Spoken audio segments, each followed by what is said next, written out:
स्वागत है दोस्तों। आज के इस दिन में हम परमेश्वर का धन्यवाद देते हैं कि फिर से एक बार परमेश्वर ने यह मौका दिया कि हम सभी एक साथ इस तरह से आकर परमेश्वर के वचनों में मनन कर सकें, परमेश्वर के वचनों को देख सकें। परमेश्वर का धन्यवाद हो। परमेश्वर की करुणा और दया प्रति भोर हम सभी पर नई होती चली जाती है।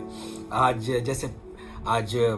7 जून है 2020 साल का, और हम सभी लॉकडाउन में अपने अपने घरों में हैं, लेकिन परमेश्वर हमारे साथ है तो हमें डरने की कोई बात नहीं है।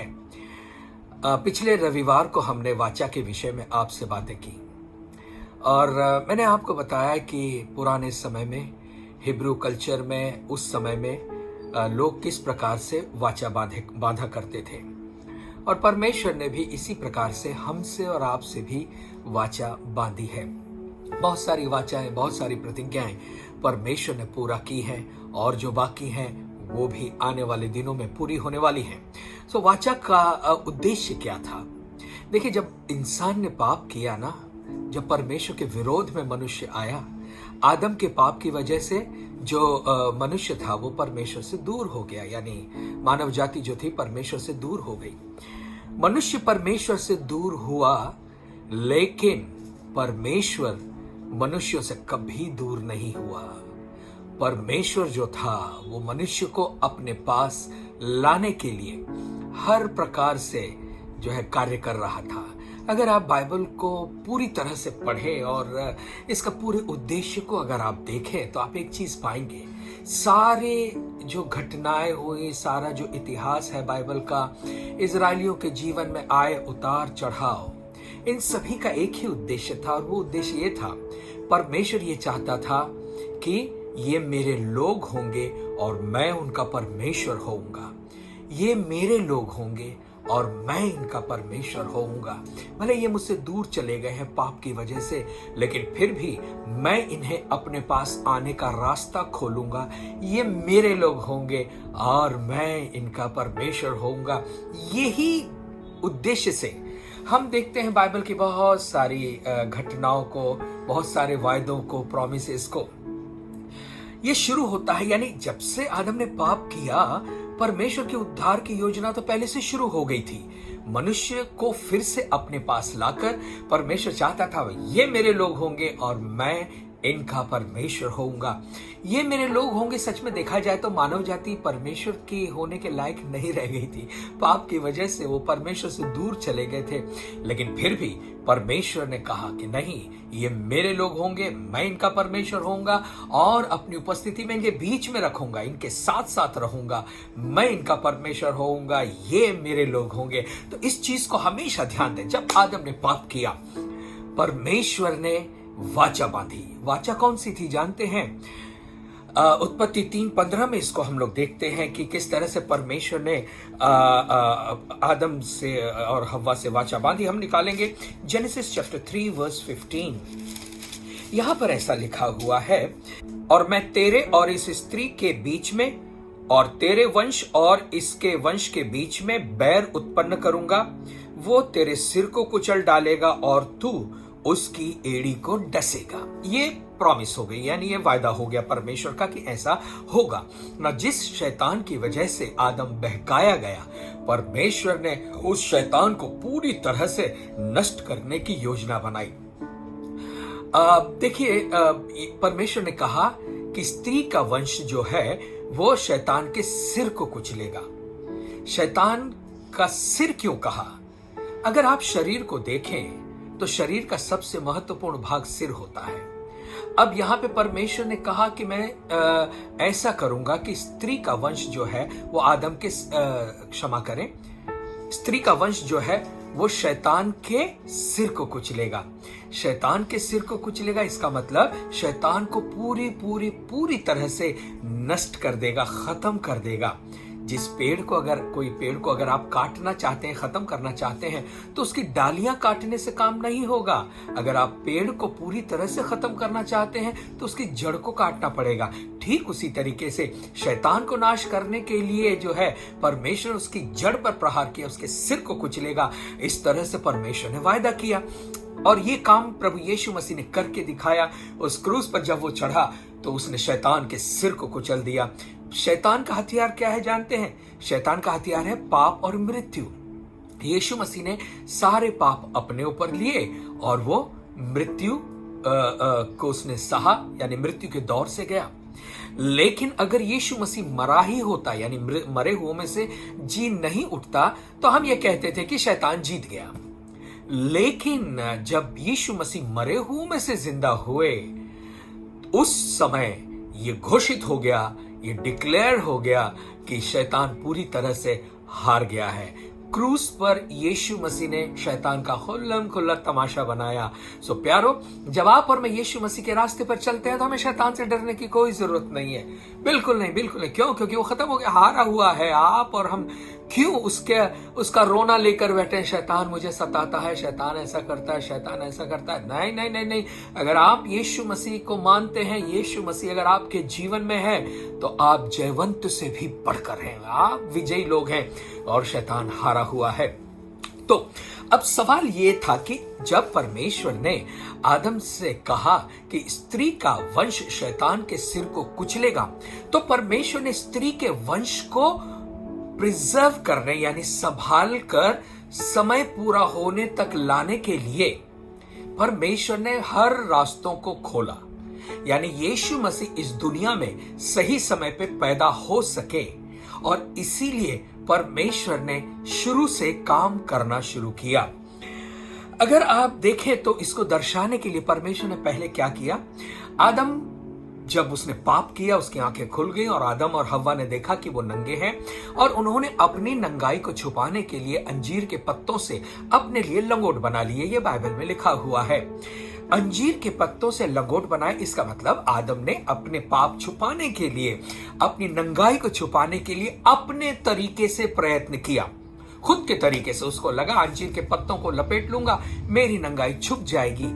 लेकिन क्या आप जानते हैं, आदम ने जो अपनी समस्या का समाधान ढूंढा वो इटर्नल नहीं था, हमेशा का नहीं था।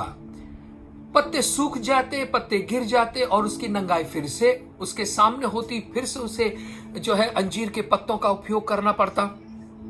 परमेश्वर ने उसकी नंगाई को ढांकने के लिए, उसके पापों को ढांकने के लिए थोड़े समय का समाधान नहीं दिया, टेम्पररी सॉल्यूशन नहीं दिया, परमानेंट सॉल्यूशन दिया। और वो समाधान क्या था, वो सॉल्यूशन क्या था? उस समय जो सबसे बड़ा बलिदान या पहला बलिदान जो आदम और हव्वा के पापों को ढांकने के लिए किया गया, वो किसी और ने नहीं, परमेश्वर ने खुद दिया। परमेश्वर ने एक जानवर काटा, उसकी खाल, उसकी चमड़े से आदम और हव्वा के लिए वस्त्र बना दिए। ये दर्शाने के लिए था कि आने वाले दिनों में मनुष्य जो पापी है, उसकी पाप की समस्या का समाधान यीशु मसीह के द्वारा हमेशा हमेशा हमेशा के लिए हो जाएगा। और इसीलिए परमेश्वर ने एक जो है जानवर को बलि करके उसके वस्त्र जो है, चमड़े के वस्त्र आदम और हव्वा को बना दिए। और उसके बाद में आप जानते हैं वो जो मेमना काटा गया था, जिसके चमड़े के वस्त्र आदम और हव्वा को परमेश्वर ने पहनाए, वो दर्शाता था किसी और को नहीं बल्कि यीशु मसीह को। क्यों? जब यूहन्ना जो बपतिस्मा देने वाला था, उसने यीशु मसीह को अपनी ओर आते देखा, तो सबसे पहले उसने क्या कहा? क्षमा करें, यूहन्ना उसका पहला अध्याय 29 यानी 29 वचन में लिखा है, यूहन्ना ने यीशु मसीह को आते हुए देखकर कहा कि देखो, ये परमेश्वर का मेमना है जो जगत के पापों को उठा ले जाता है। यीशु मसीह हमारे फसह का मेमना है जो हमारे और आपके लिए बलिदान हुआ। खैर, तो चलिए आगे चलते हैं। उसके बाद समय आता है नूह का, और नूह के समय में परमेश्वर ने देखा मानव जाति जो है वो पूरी तरह से पाप में डूब चुकी है, पूरा अधर्म जो है वो बढ़ गया है, पाप बढ़ गया है। और परमेश्वर ने कहा मैं इस मानव जाति को नष्ट कर दूंगा। मानव जाति नहीं बल्कि बाइबल कहती है जितनों में जीवन का श्वास है, परमेश्वर का सबको नष्ट कर दूंगा। लेकिन अब सवाल यह था, अगर सब नष्ट हो जाते तो स्त्री का वंश कैसे आता? और इसीलिए परमेश्वर ने देखा कि कोई धर्मी है, और परमेश्वर को नूह जो है धर्मी मिला। परमेश्वर ने फिर नूह से वाचा बांधी और नूह से कहा कि तू एक जहाज बना और उसमें सारे प्राणियों को अपने परिवार समेत तुम सब उस जहाज में आ जाना, क्योंकि 40 दिन और 40 रात मैं जो है आकाश से बरसात को बरसाऊंगा, नीचे जमीन से पानी के सोते फूट निकलेंगे और एक बहुत बड़ा जल प्रलय आने वाला है। नूह जो था वो धर्मी था, उसने परमेश्वर के वायदों पर विश्वास किया और उसने जहाज बनाया। जहाज बनाने के बाद जो है उसने सारे लोगों को उस जहाज में लाया। अब यहाँ पर हमने जो पहली वाचा में देखा वहां पर भी हमें यीशु मसीह दिखाई दिया, यानी जो मेमना बलिदान हुआ था आदम की नंगाई को ढांकने के लिए, वो कोई और नहीं स्त्री का वंश यानी कि यीशु मसीह था। अब यहां पर भी नूह के समय में भी सारे लोग नष्ट होने वाले थे, बचने का केवल एक ही रास्ता था और वो जहाज था जो नूह बनाने वाला था। ये जहाज जो है वो यीशु मसीह को दर्शाता है। यहां पर भी हम यीशु मसीह को देखते हैं। जो जहाज में आया वो बच गया, वो मरा नहीं। जहाज के बाहर मृत्यु थी और जहाज के अंदर जीवन था। यीशु मसीह ने कहा मार्ग सत्य और जीवन मैं हूं। ये जहाज कोई और नहीं बल्कि यीशु मसीह था। प्यारो, अगर आज आप और मैं यीशु मसीह को अपना उद्धार करता अपने मानते हैं, उसको अपने जीवन में लेते हैं, यदि आप मसीह में आ जाते हैं तो आप उस मृत्यु से जो पाप की वजह से है आप और हम बच जाते हैं। तो जहाज जो है वो यीशु मसीह को दर्शाता है। जहाज में नूह और उसके परिवार को जिंदा रखने के द्वारा परमेश्वर ने स्त्री के वंश को इस दुनिया में लाने का रास्ता जो है वो खुला रखा।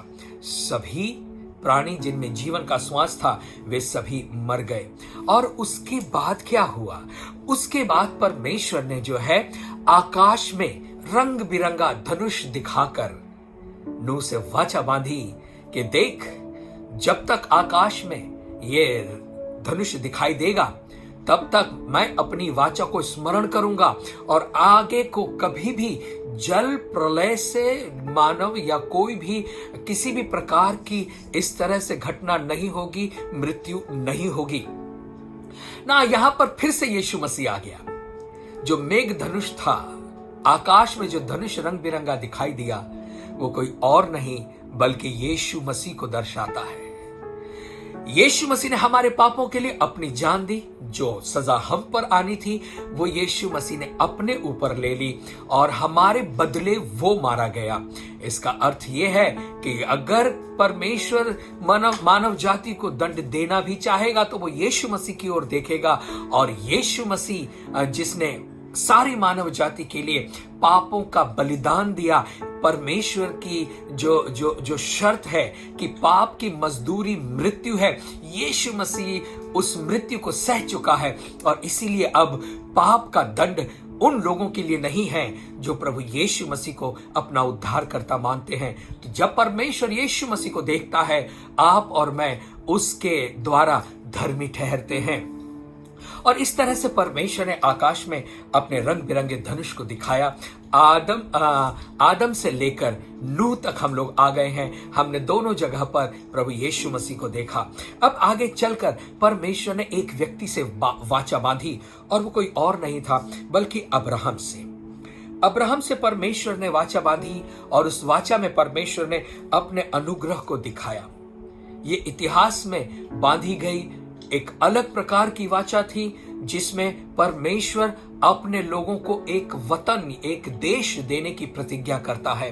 परमेश्वर का धन्यवाद हो, यीशु मसीह के द्वारा आपको और मुझे भी एक देश मिला है, एक वतन मिला है, स्वर्गीय राज्य। वो हमारा वतन है, वो हमारा देश है जिसका राजा खुद यीशु मसीह है। तो परमेश्वर ने अब्राहम के साथ वाचा बांधी और इस वाचा को आप देख सकते हैं उत्पत्ति की पुस्तक उसका 12वां अध्याय 1 से लेकर 3 तक, जेनेसिस चैप्टर 12 वर्स 1 to 3। यहाँ पे परमेश्वर ने अब्राहम से कहा कि तू अपने देश और अपने कुटुंबियों और अपने पिता के घर को छोड़कर उस देश में चला जा जो मैं तुझे दिखाऊंगा। अब्राहम को परमेश्वर ने अन्य जाति से चुना और सबसे पहले परमेश्वर ने क्या कहा? अपने पिता, अपने घराने को छोड़कर चला जा। इसका मतलब तू पाप और पाप के रास्ते को छोड़कर अलग हो जा, धार्मिकता के रास्ते पर चल, जो तेरे अपने लोग हैं, यानी तेरा जो भी है, हम किसके थे? शैतान के थे। पाप के द्वारा शैतान ने हम पर अधिकार कर लिया, हम शैतान के घराने के थे और शैतान के ही घेरे में रहा करते थे।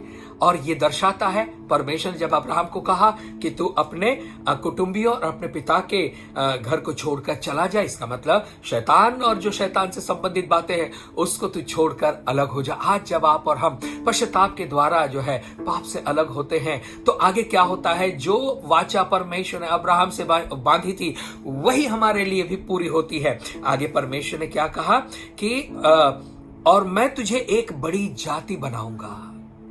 ये पहली वाचा थी।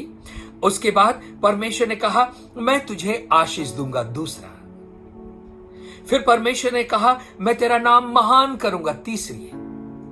और तू आशीष का मूल होगा, चौथी। जो तुझे आशीष दे मैं उसे आशीष दूंगा, पांचवी। और जो तुझे कोसे मैं उसे श्राप दूंगा, छठवीं। और फिर सातवीं वाचा थी कि भूमंडल के सारे कुल तेरे द्वारा आशीष पाएंगे। अब यहां पर हमने देखा कि परमेश्वर ने वाचा बांधी ना। फिर से मैं आपको याद दिला दूं, वाचा बांधने का उद्देश्य क्या था? क्यों परमेश्वर वाचा बांध रहा था? उद्देश्य एक ही था। परमेश्वर चाहता था कि ये मेरे लोग होंगे और मैं इनका परमेश्वर होऊंगा। और देखिए ना, यीशु मसीह को भी इस दुनिया में लाकर परमेश्वर ने यीशु मसीह के द्वारा हमारा मेल मिलाप अपने आप से कर लिया है। यानी यीशु मसीह के द्वारा हमें वो रास्ता खुलता है जब हम परमेश्वर के होते हैं और परमेश्वर हमारा होता है। और इस तरह से परमेश्वर ने जो है अब्राहम के साथ वाचा बांधकर हमारा परमेश्वर होने और हम उसकी प्रजा होने का रास्ता परमेश्वर ने खोला। उसके बाद परमेश्वर ने इसी वाचा को जो है प्रमाणित किया मशाल के द्वारा। इसको आप देख सकते हैं, उत्पत्ति उसका 15वां अध्याय 12 से लेकर 21वें वचन तक परमेश्वर ने उस मशाल के द्वारा, आग के द्वारा अपनी दी हुई प्रतिज्ञा को या वाचा को पूरा किया है। केवल इतना ही नहीं, परमेश्वर ने एक और वाचा स्थापित की आगे चलकर, खतने की वाचा। खतने की वाचा इसका मतलब शरीर। आगे चलकर हम देखते हैं, पहले तो ये शरीर का ही था लेकिन आगे चलकर ये आत्मा का हुआ है। पुराने नियम में जो खतने की वाचा थी वो खत्म नहीं हुई, आज भी है। लेकिन फर्क क्या हो गया है कि पहले जो शारीरिक था अब आत्मिक हो गया है।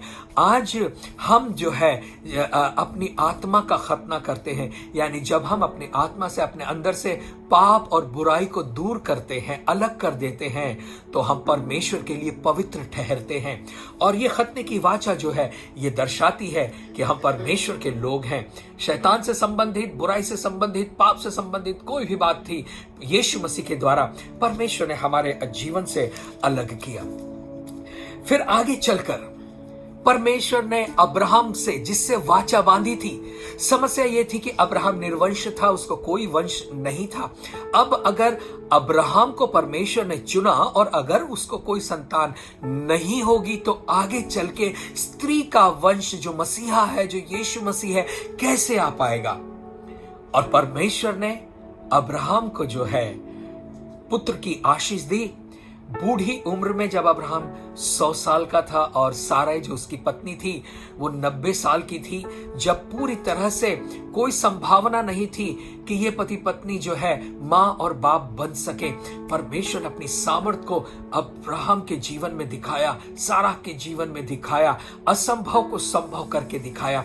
परमेश्वर आपसे इतना प्यार करता है कि परमेश्वर आपके लिए भी असंभव बातों को संभव करके दिखा देगा। जो लोगों के लिए असंभव होंगी, परमेश्वर के लिए असंभव नहीं है।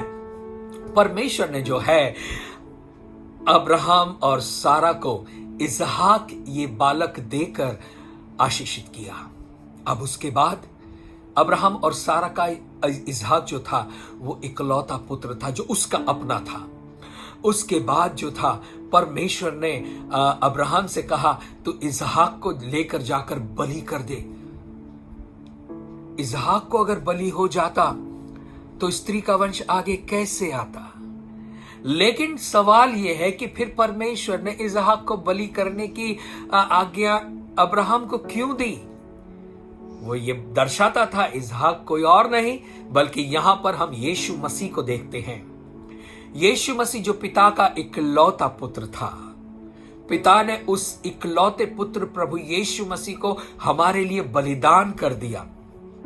इसहाक की कहानी थोड़ी सी अलग है। इसहाक बच गया, यानी परमेश्वर ने इसहाक को बचा लिया और उसके बदले जो है एक मेढ़ा वहां पर मिलता है और अब्राहम उस मेढ़े को बलिदान करता है।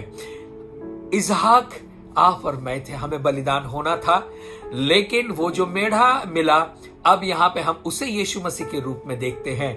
यीशु मसीह हमारी ओर से वो परमेश्वर का बलिदान बना, वो हमारे और आपके लिए मारा गया। इसहाक के बदले वो मेढ़ा था, वो मारा गया और परमेश्वर ने इसहाक को जो है वो बचा लिया। लेकिन परमेश्वर की नजर में अब्राहम की जो आज्ञा पालन था वो बहुत ही श्रेष्ठ रहा, बहुत ही अच्छा। और इसीलिए अब्राहम ने अपने इकलौते पुत्र जो है इसहाक को भी बलि करने से नहीं छोड़ा। तो इसका मतलब ये है कि अब्राहम जो है उस वजह से विश्वास का पिता बना है, फादर ऑफ फेथ बना।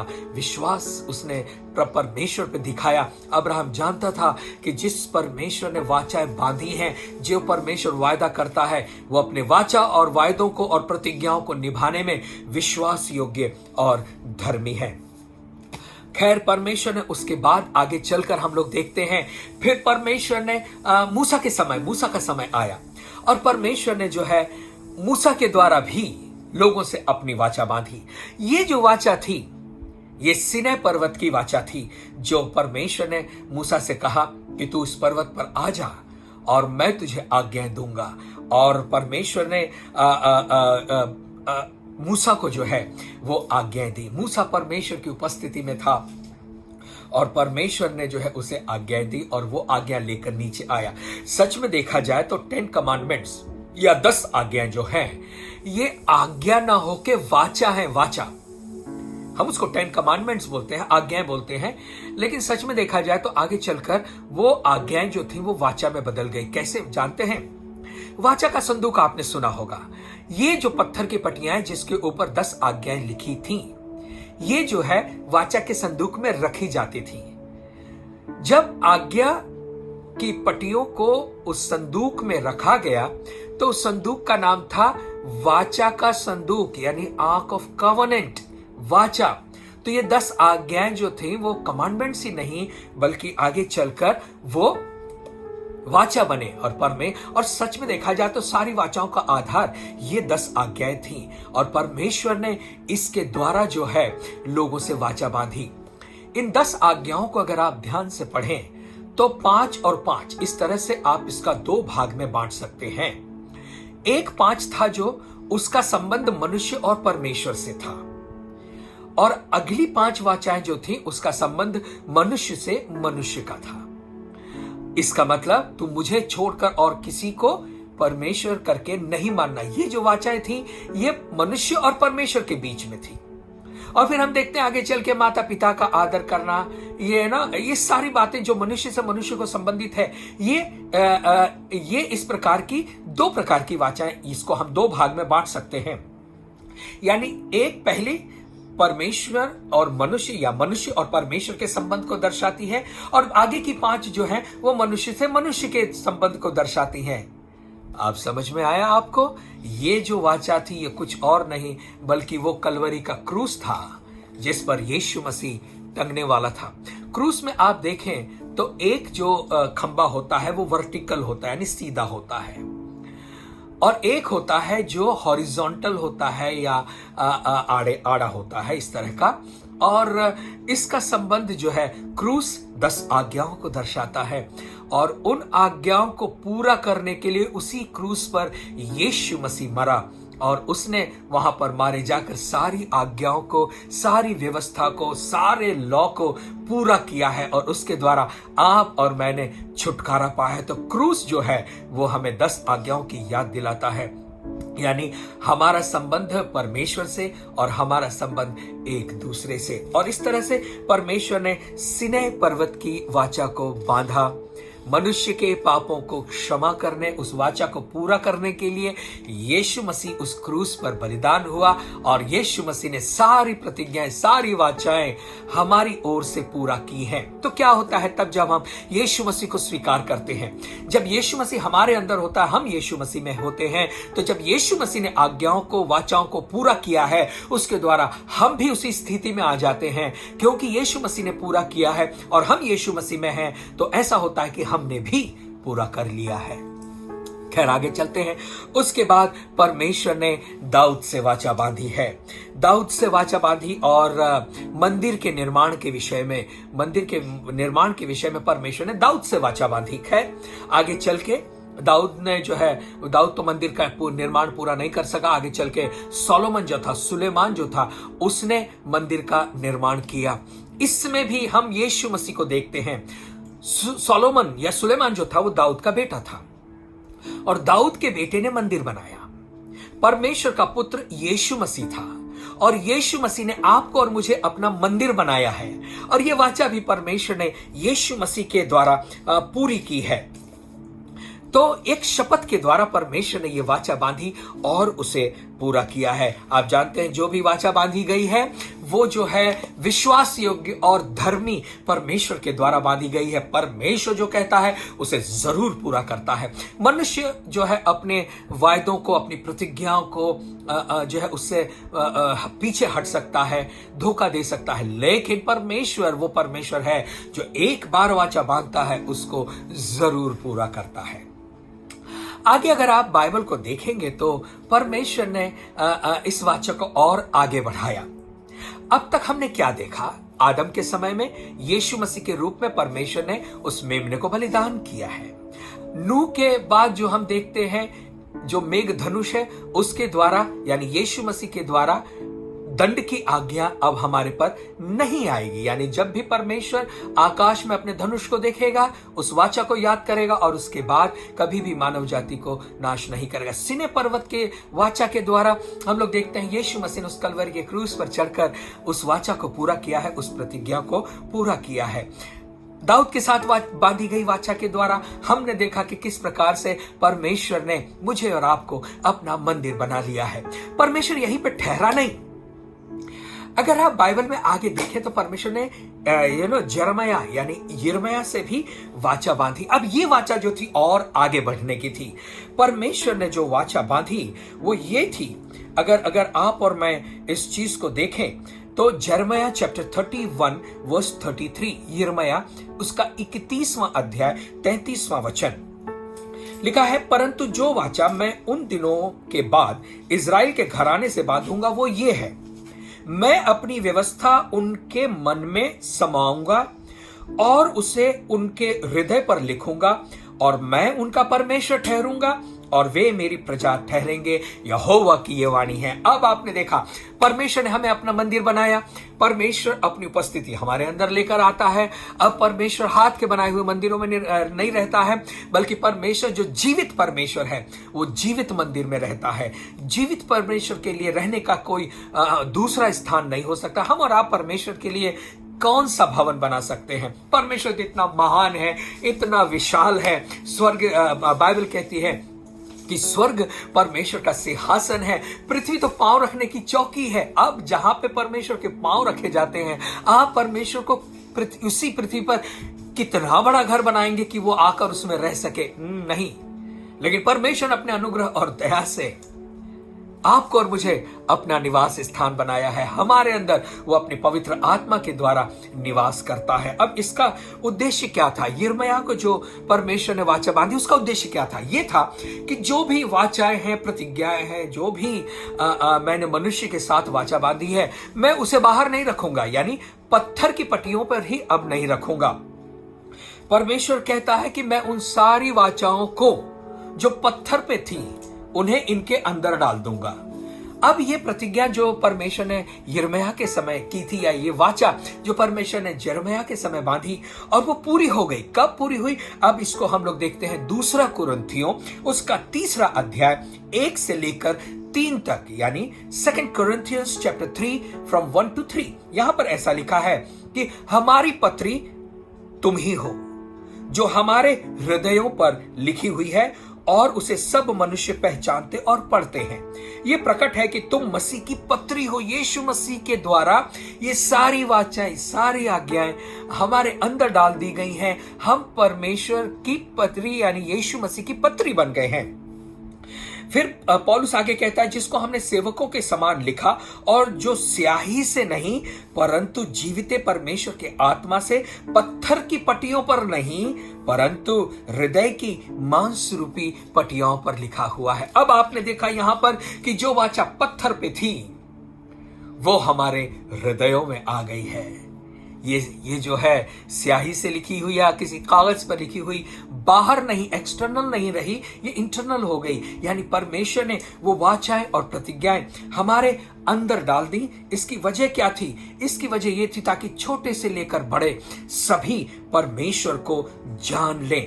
हम लोग अगर देखेंगे यिर्मयाह चैप्टर 31 वर्स 34, यहां पे ऐसा लिखा है कि तब उन्हें फिर एक दूसरे से ये न कहना पड़ेगा कि यहोवा को जानो, क्योंकि यहोवा की ये वाणी है, छोटे से लेकर बड़े तक सबके सब मेरा ज्ञान रखेंगे, क्योंकि मैं उनका अधर्म क्षमा करूंगा और उनका पाप फिर स्मरण नहीं करूंगा। जब हम यीशु मसीह को स्वीकार करते हैं, हमारे पापों की क्षमा हो जाती है और उसका पवित्र आत्मा हमारे अंदर आता है।